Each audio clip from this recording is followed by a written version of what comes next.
So we're going to be going back to the Ten Commandments. And though we have a couple more finished today, no bearing false witness or no lying is up for today. But because there's been kind of a break in the schedule, I want to kind of pull us back, whether it's been kind of come and go as we have during the summer sometimes, or maybe it's our first time here to catch up. We've been taking a new look at the Ten Commandments because it was presented a couple of times in Scripture, and though it's old and it's ancient, it doesn't mean that it doesn't have any meaning anymore, that it's archaic and of no use to us. I don't have to have glasses yet. Everybody in my family does, so thus far it's sort of a brag-worthy moment that I don't have them yet. But whether they be cheater glasses or if they are prescription, they're called corrective lenses, right? Why is that? Because our vision isn't perfect. The Ten Commandments is sort of like corrective lenses for our lives. It shows us the way that God intends, the perfect way for us to be in relationship with Him. For us to be in perfect relationship with each other. And so we're taking a look at the Ten Commandments because they are ancient old wisdom, but it was corrective lenses for God's people to live God's way and with each other. So as we're taking a look at these today is coming from Deuteronomy, which is one of the first 5 books of the Bible. And twice in the Old Testament, the first 5 books of the Bible, the Torah, we received the Ten Commandments. Now the first time was in Exodus when when Moses was preparing the people of Israel for the journey that they would be in the wilderness and be molded and shaped over those decades, those generations, for being God's people. Now they're at the precipice of entering Canaan, the promised land, after 40 years of journey, right? I'm going to celebrate 38, so they were longer in that life of journey and wilderness, relying on God, than I've been in this life at all. But they're about to enter the place that was promised. And it wasn't just an open land with mansions built. They were going to have to begin to cultivate their society. And so Moses wasn't going to be able to go to them into Canaan, the promised land. So he was leaving them a farewell letter, like a love letter that says, I can't go with you, but I want you to remember all that we experienced, and please don't forget these things, because this is our corrective lenses to be recognized as God's people and to know how to love and serve God well. Just like everything else, when we take a look at the Ten Commandments, they're corrective lenses for us still today. Because would you agree that while our zip codes don't necessarily say Canaan in this world, everything that we learn about how to love God and be faithful serving and how to love each other is challenged the second we leave this sanctuary. Can we be honest for a second? It's not just when we leave this address and leave this property. Sometimes God's intention for how we love Him and how we love each other can be challenged even the second we leave this sanctuary. But we have corrective lenses that brings us back to be who God breathed life into us and called us His chosen people. If someone would say on a survey, whether asked or publicly or in person, to say, are you a Christian? And we mark the button, yes, I'm confident we all would. We would mark the little circle, yes. Then that means we bear the name Little Christs. And the Ten Commandments are corrective lenses to say, this is how you walk along and be a son and daughter of God. So simply the scripture for today comes from Deuteronomy chapter 5 verse 20 that says, and you shall not bear false witness against your neighbor. You shall not bear false witness against your neighbor. And I wanted to share this with you because there's so many, this is a single sentence phrase, but it means so much to us because unfortunately, lying is easy. It's too easy. Somewhere along the lines, I even knew when I was growing up that there were sort of stages and permissions that we give each other sometimes to get out of lying. Have you ever heard of the phrase, a little white lie? Like it's not really a lie, I guess, if you round up, there's none of that in here. The New Testament says in 1 Peter chapter 2, rid yourselves of all deceit. Of all of it. All of it. Even the misdemeanors, even the felonies, all the lies that we rank. You know, there was something my grandma told me when it was time to kind of sneak extra fig Newtons at nighttime, right? The grandma thing. She said, well, just fib to Mom. And it was sort of a joke then, right? And I can laugh about it a little bit. I mean, you did put her in charge, so that she made a ruling. It was extra fig Newtons for me and for her. I'm not apologizing for that, and that goes into a whole other thing. But Grandma taught me that when we fib, it's kind of a joke. And since I was kind of taught from a young age that when we use the word fib, it's not a lie. But Peter reminds us that we should rid ourselves of all deceit. So do you know what happened on the playground when somehow somebody's lunch snack found its way into my stomach? It's okay, because Grandma told me if I tell the teacher it's a fib, it doesn't count. It did count. It did count. And it was really awkward in school because the teacher didn't think it was funny, and I had to sit in a certain area for a couple of weeks, and the other kids got to get their special snack time stuff, and I had to sit over here, and it was a reminder for a couple of weeks that I couldn't go with them because I made a choice. It wasn't just a fib that didn't hurt anybody. Because you know what? Years later, I'm still using that example, right? It did mean something. So for 1 Peter chapter 2 says, get rid of all deceit. And I say that because we can give each other permission sometimes to lie or to maybe do it so easily that it doesn't even come by as something that we're bearing false witness against. Have you ever said or heard something or been in the presence of something that you knew was a lie, but you kept quiet because it was going to open up the can of worms, right? Or it was going to make things awkward, or maybe we would be late for an appointment, or maybe somebody behind us in line would hear us and we just didn't want to get into it? That's kind of participating in a lie. Bearing false witness means I'm standing quiet because there's something to correct here. Maybe we didn't see it that way.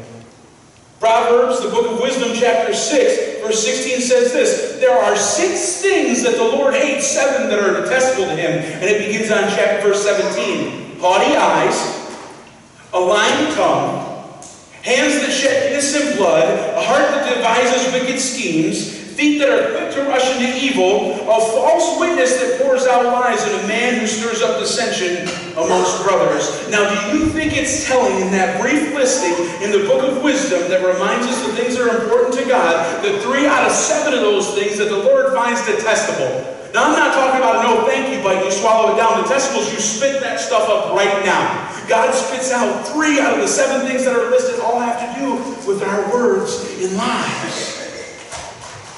So this is a big deal. And sometimes in the way that we're moving into Scripture, we don't name sin enough. And we've talked about being a people in a church that names sin. And not so we dwell in there, but we remember that Jesus says to go and sin no more. And we just have to be aware that things aren't up to God's standards. Lies are a big deal. God detests them and will spit them out. None of us want to be rejected or spit out by God.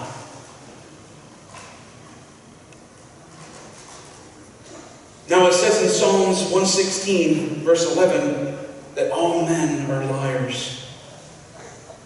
But I want to stop you for a second, because I can see the ladies nudging the guys.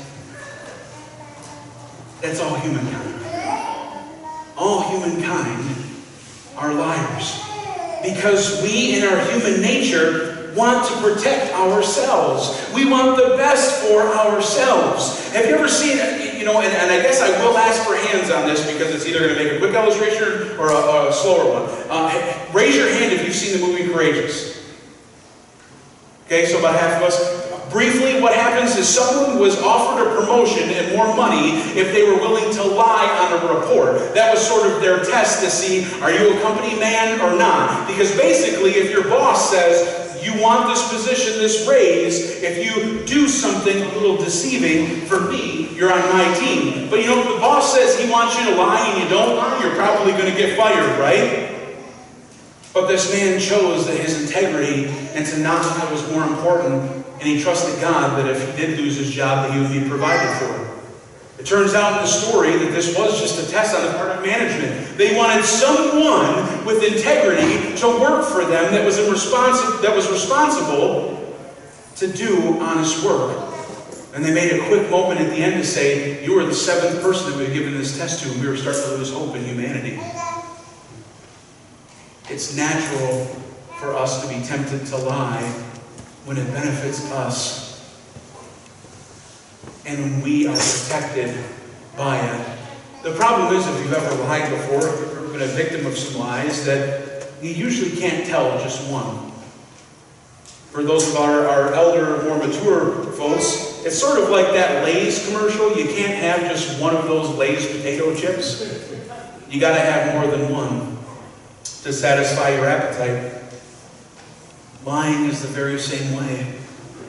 Oftentimes, one lie, no matter how big or small, needs other lies to hold it up, and then begins to bring other people into it, and then sort of, before you know it, this one simple decision, instead of just coming clean, we lie upon lie upon lie upon lie, and tear at the very fabric of our trust. Now, my dear friends, all of us have had our trust broken. All of us have had our relationships strained because of deceit. Some of us have found it easy to forgive because it was fig Newtons in the bed.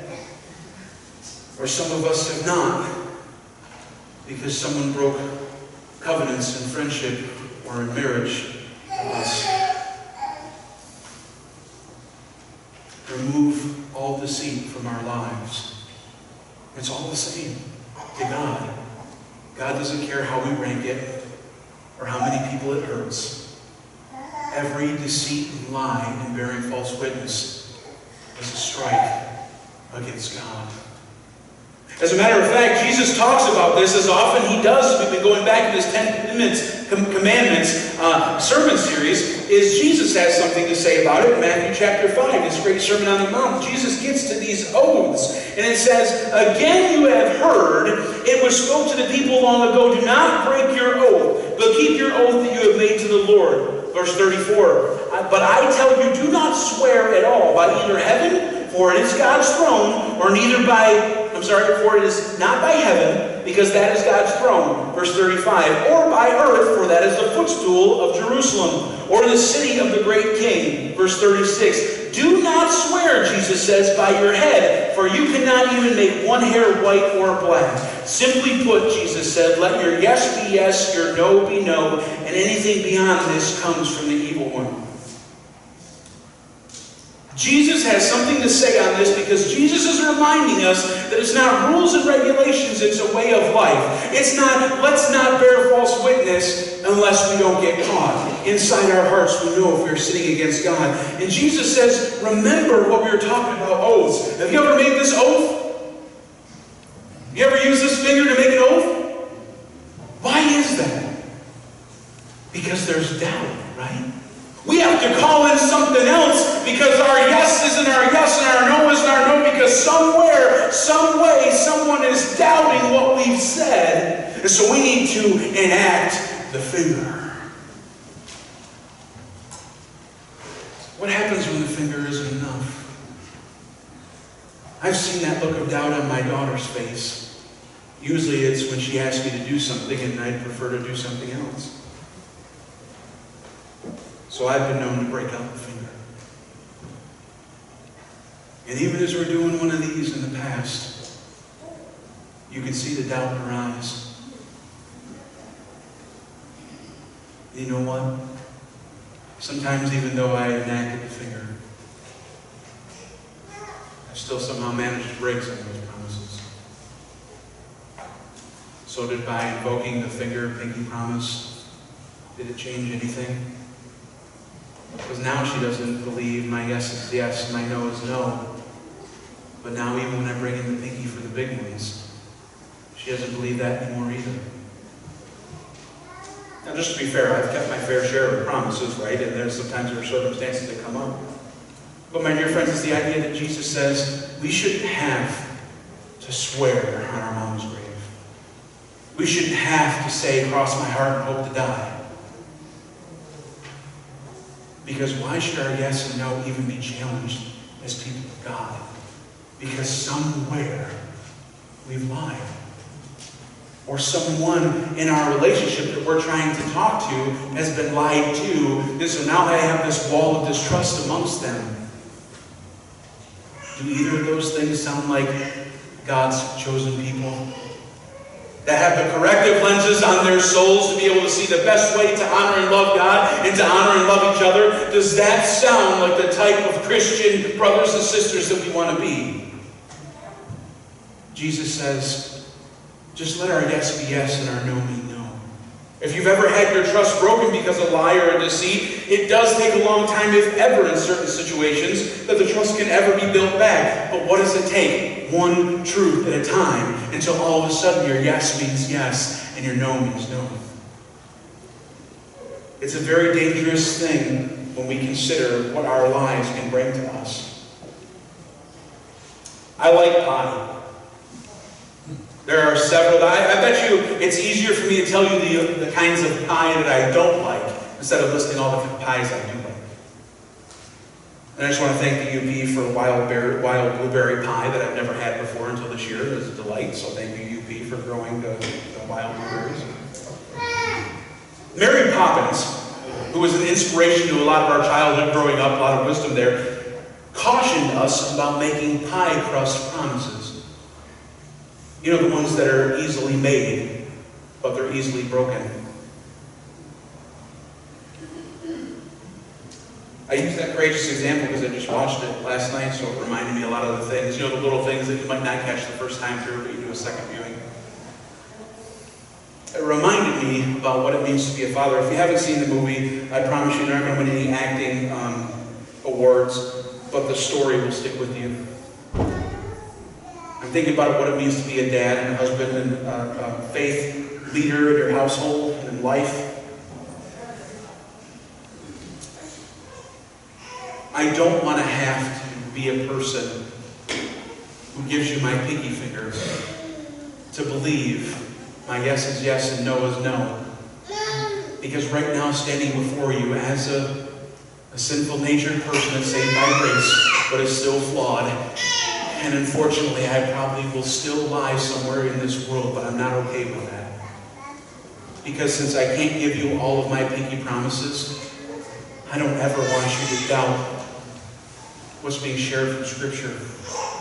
I want to live in the way that you can't say, well, he didn't tell the truth then, so why should I believe about this Jesus that he's preaching about now? I don't want my little girl to say, well, if he's not offering his pinky and swearing an oath because I can't believe him so much, then I don't know if Jesus is real or what we're even doing here. I don't want that, and neither do you. We deserve so much better from each other. And as Mary's making some noise and needing to be calmed down, when she is raised in her Christian home, in her Christian community, I don't want her needing to see the sacred pinky come out to believe in Sunday school what she's being taught, to believe the songs that she will grow up singing, to believe that camp means something, to believe when we come to this table, it means something. Can we hear the words of Jesus and let our yes be yes and our no be no? And we will walk as people of truth and integrity.